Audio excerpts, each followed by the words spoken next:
Hi everyone, I'm Chaim Sender, a data engineer at Peria Networks. Welcome to Iceberg and Chill, because you and your data are meant to be together. So we often hear about the lakehouse architecture as a buzzword, but today I want to tell you a real engineering story.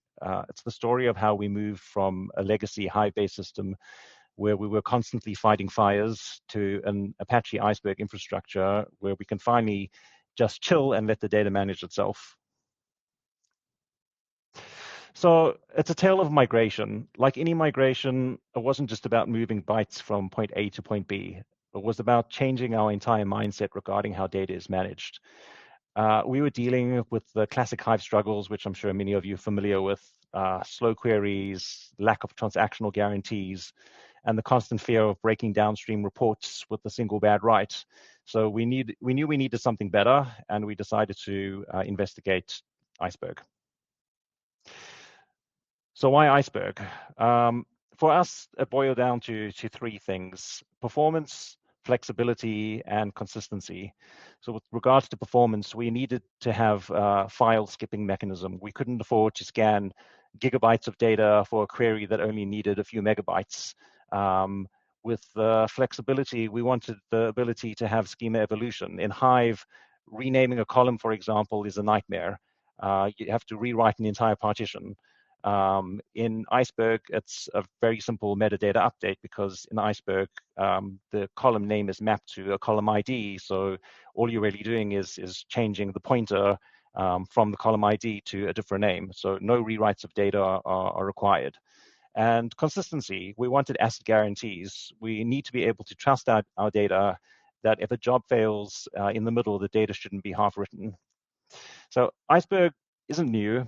It's been around for quite a few years now. It was battle tested at Netflix specifically to solve directory listing bottlenecks.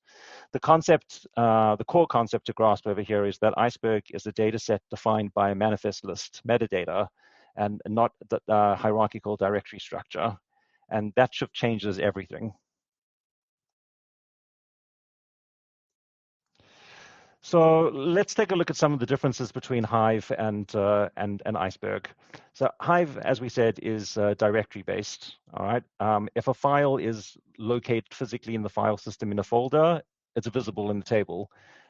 Iceberg, on the other hand, is metadata based. If the manifest doesn't say the file is there, even if the file is physically present in the file system, as far as Iceberg is concerned, it doesn't exist. It's not visible.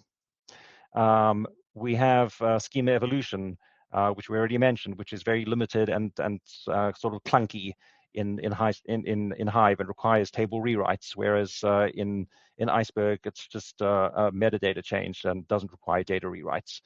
Partitionings, as we said in Hive, is static. It's part of the directory folder hierarchy. Whereas in Iceberg, it's part of the abstracted metadata. You have this advantage of hidden partitioning, which we'll talk about a bit later. And it helps with the pruning when a query plan is being formed before when you run a query. The result is that with Hive, the queries run more slowly because they prune at the partition level, whereas in Iceberg, it's much faster because you're basically pruning through lots of small metadata files as opposed to having to and basically you know which files in the file system you actually need before you even start opening them. So you only really have to open the files that are relevant to your query. Some other differences are that the ASTA transactions we said are in Hive or at the partition level. Whereas in Iceberg, you have snapshots where until you've committed your change, it's not visible to the user. So if a write operation fails in the middle, that's okay because no one's going to be able to read that data until the commit is successful.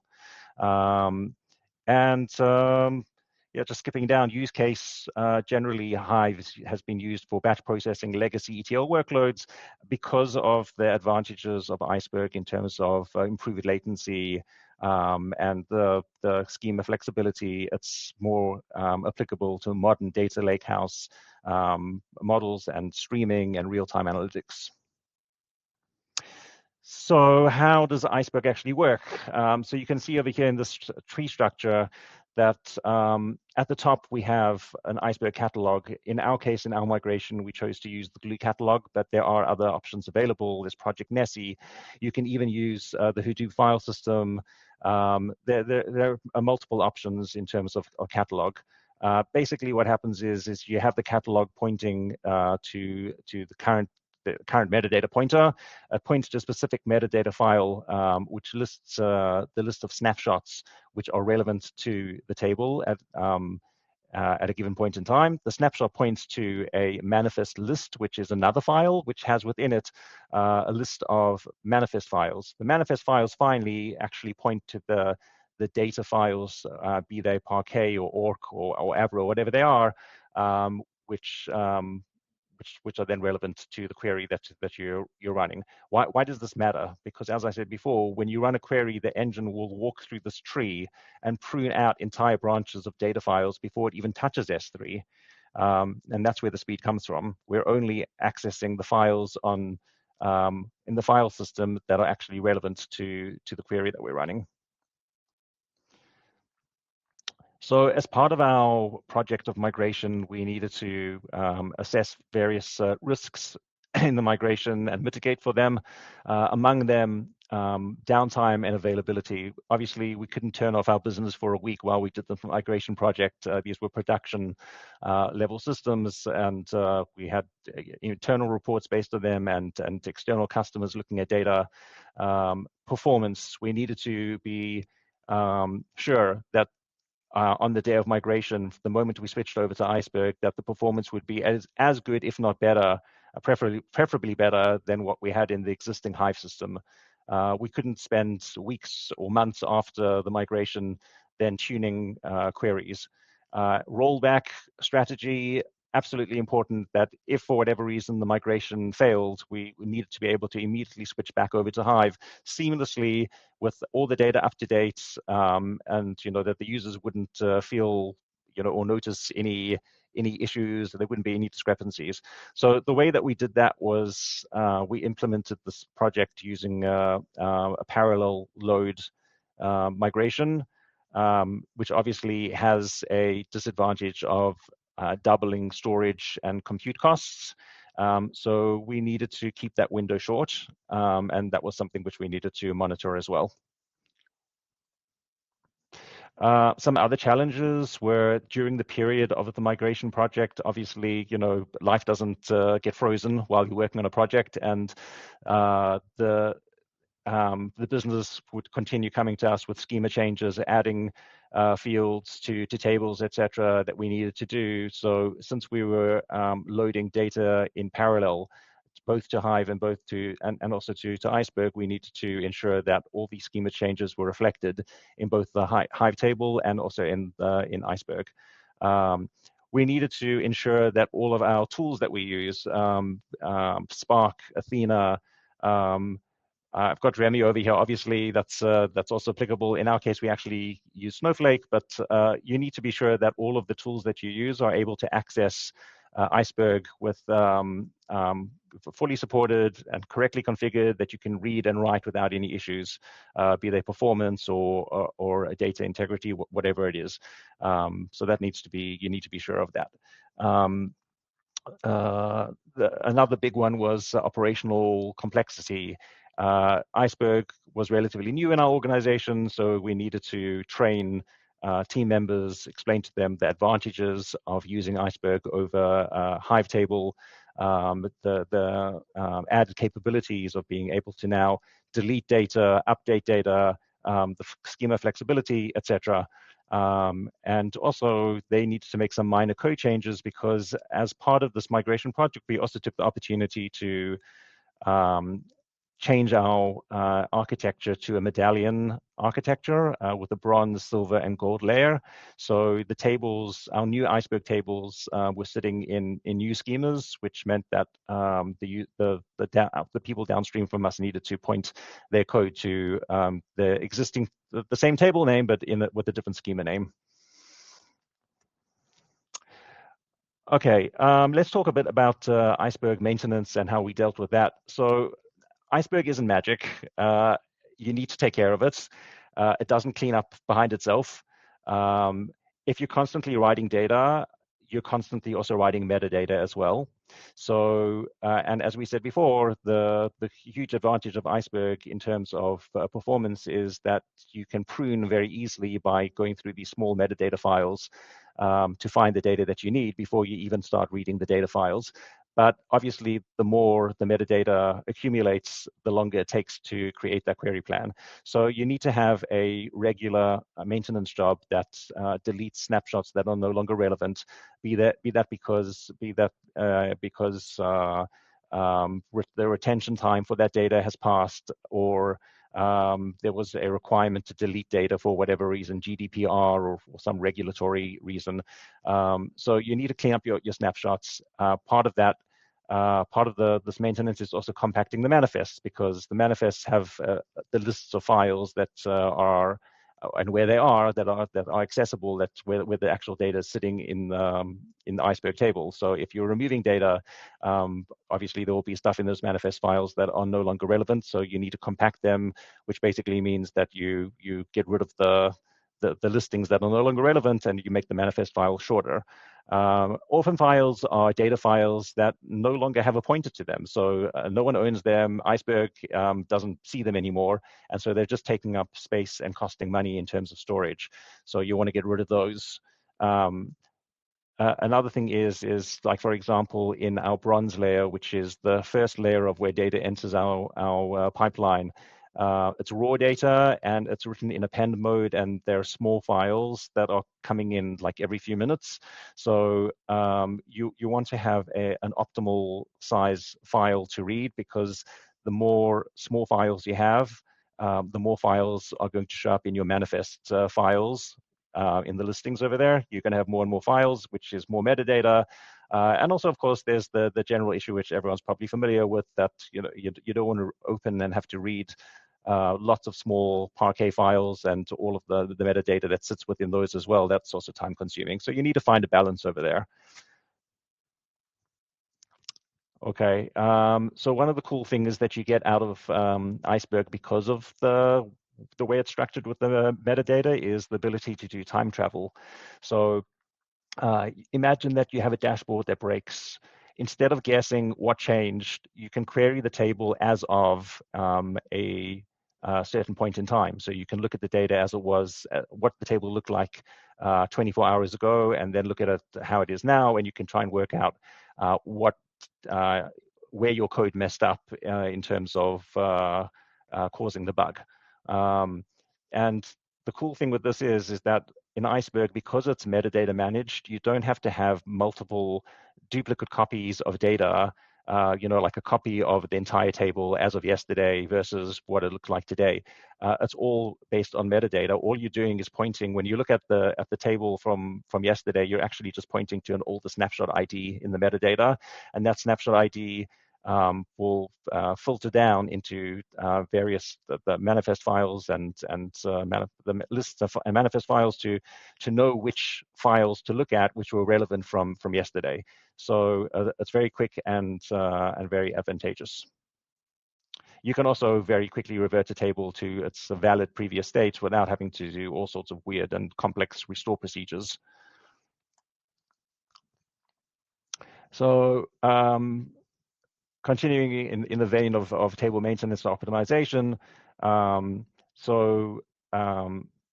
we built a custom Spark script to automate this. As I mentioned, we have the three-layer Medallion architecture. So we have a different retention policy, obviously, for our raw data in the bronze layer versus the silver and gold layers, where we aggregate the data and enrich it, and there's historical data there. So we're cleaning up the snapshots a lot more often with the bronze layer. Also, the bronze layer is written in append mode with lots of small files, so we need to compact those small files much more often, much more aggressively. In the silver layer, obviously less so. We also have control when we write the silver layer to determine file size that we want, the optimal file size that we want to write at the time of writing the data, so that we can avoid having to run expensive compaction processes. Okay, so that's, I guess, more or less what I just said. So we'll just move on from here. So when we did this migration, we had way too many tables to start migrating by hand and rewriting DDLs for all of the tables that we needed. So what we did was we automated this by using the Glue API to scan our Glue catalog. We generated create table statements, which were Iceberg compliant create tables DDLs based on the existing Hive tables in the Glue catalog. So we could pull all of the field names exactly as they were with the same data types, and just create those tables in Iceberg based on that. So we could be sure that we had an exact copy in terms of the schema, of the table schema between Hive and Iceberg. There is something slightly different over here, and that is as I mentioned earlier, in Hive, partitions are, it's a hierarchical folder structure. So the partitions field in a Hive table is actually based on the folder name. So in the location in S3. So it's implicit over there what the value is for the partition field, because it's a constant.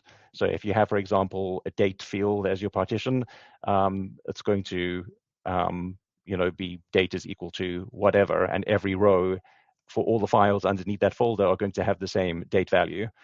In Iceberg, obviously, it's different because the partition is actually abstracted. That's not part of the folder structure at all. There is no partition folder in Iceberg. So you need to include the value of the partition field value in your data frame before you write it to an Iceberg table. So our automation script handled that syntax translation for us. Okay. And that was with regards to our ongoing loads that we were doing as we did the migration. So as we did the migration, we were loading both Hive and Iceberg in parallel. We also needed to obviously deal with moving all of the historical data from our Hive tables into Iceberg, so that eventually we could, once we completed the migration, remove the Hive tables and free up all that storage and save money on that. No reason to keep all that historical data in the Hive table. So what we did to achieve that was we wrote an automated script that iterated through all of the tables from all of the old Hive tables and all of the dates for the historical data. We did select asterisk from the Hive table. That actually works because obviously when you do select asterisk from the Hive table, it includes the partition field in the data frame. So your data frame now in Spark has all of the fields. The partition field has its constant value in the data frame, and you can simply write that to the Iceberg table. So you can see further down in that try block that depending on if it's overwrite or append, you write the data frame with the write to function with the process output path using Iceberg with whatever function it is, override or append. Over here, the process output path is actually a Spark catalog table name. Obviously, if it had been a Hive table, we would have been using a S3 location to write the data directly into a folder. We also had automated validation in place. So every load of data, we validated row counts and partition counts and key metrics were checked after every load to ensure that the data had been copied over exactly correctly from Hive to Iceberg and that there were no misalignments. We also checked that there were no gaps of dates So that if there'd been a failed load or something like that, that we didn't accidentally skip a day somewhere, we didn't want to have like discover down the line that we were missing like 2 days in February 2022 or something in the historical data. So validations are key and extremely important in a migration. As part of the dual pipeline architecture, so I mentioned we loaded both Hive and Iceberg in parallel. The way we did that was we defined in a YAML file the type of load that we were performing on a table. Effectively, we support writing to either Iceberg or to Hive, or we could define it to write to both. Excuse me. And so in this case, during the migration process, we wrote to both. Once we finished the migration, we obviously turned off the Hive components so that tables weren't loading to Hive anymore, but we retain the ability in our code to be able to write to a Hive table if we want to. There are other teams within our organization that aren't using Iceberg, so if we need to write data for them and they need it to be in a Hive format, we can do that as well. So a good move is to, if you're going to change your code, is to retain the ability to to write to the old format as well. Sorry. Okay. Something which is critical is to understand you can't just copy all of your data files from S3 from your Hive table folder into an Iceberg table, because as we mentioned, the Iceberg table is managed by metadata. So you can copy all those files over, but Iceberg doesn't have a clue that they're there.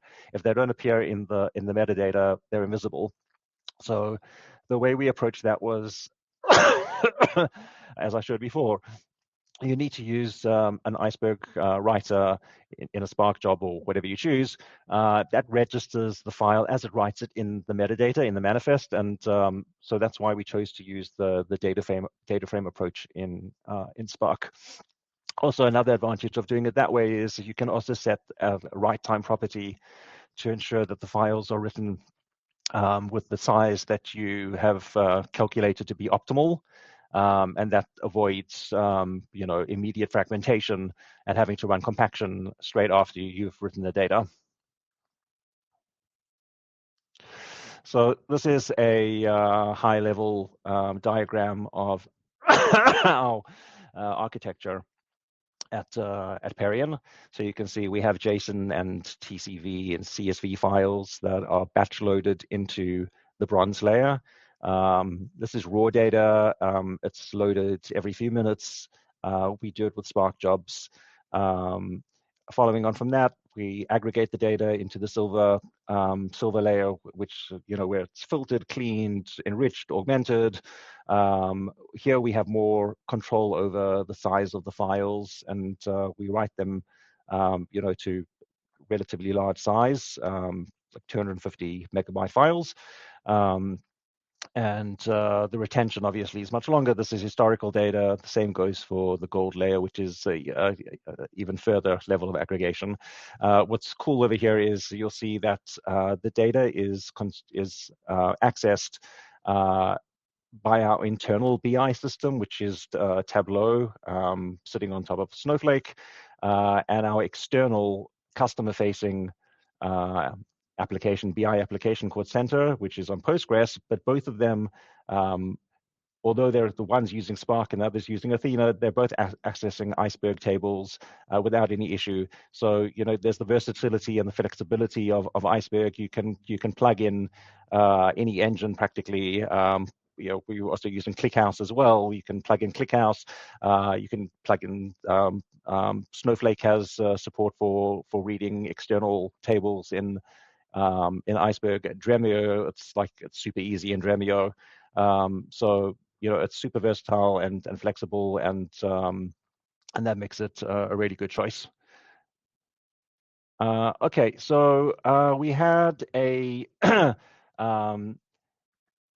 disaster recovery strategy with our Hive tables where we synchronized all of our data from S3 in one region to another region. It's pretty much instantaneous. It worked beautifully with the Hive tables. We came into an issue with Iceberg, because whereas in Hive, it's good enough just to copy all of the data from one folder in one region to another folder in another region, and it's visible over there. And you can, and we also had another job that synchronized glue once a day. That's good enough for Hive. But with Iceberg, the metadata needs to be updated every single time you write any data at all. The metadata is updated. So if glue's not updated, you're not actually looking at the latest snapshot. So in order to resolve that, we implemented scripts using the Glue API to avoid having to run this Glue synchronization after every single change to a table, which is expensive and takes time. Instead, after every load, we simply write the metadata location URI from the table parameter. So using Glue API, we can see for each table what is the latest metadata file location, and we write that to a flat file in S3, and that is synchronized almost instantaneously from our production region to our DR region. If we have to ever do DR, we can very simply just go in the DR region. We can just go into Glue over there and update the table to point to that location, which has been copied over in that flat file. So that's how we got around that. Related to this is restoring drop tables. So with Hive, if you drop a table, you can pretty much just recreate it with the same DDL, repair the table, partitions are added back, and you're good to go. With Iceberg, it's not quite as simple because, again, you need to connect up the metadata pointer to the table. So you can recreate the DDL, but you need to tell the catalog where to point to. So the way to do that is you can go into S3, into the folder of that table. There's always a metadata folder and also a data folder in a Iceberg table. So you go into the metadata folder, you can sort by timestamp, you identify the latest metadata file over there, and you just go into the Glue console in AWS, edit the table properties, update it with that metadata location key to point to the S3 path which you've identified, and then you're good to go. It's pointing to the correct snapshot, and you can see all of the data in the table again. This is just a short piece of code that shows that what we did with what I just described. It grabs the metadata location from the prod glue catalog, saves it to a flat file in S3, and that file is replicated to the DR region. And in a disaster, our recovery script just reads that flat file, tells the DR catalog, point to this metadata file that's in the flat file that we've created, and that ensures that our DR is byte for byte identical to prod. That's it, folks. So thank you for listening.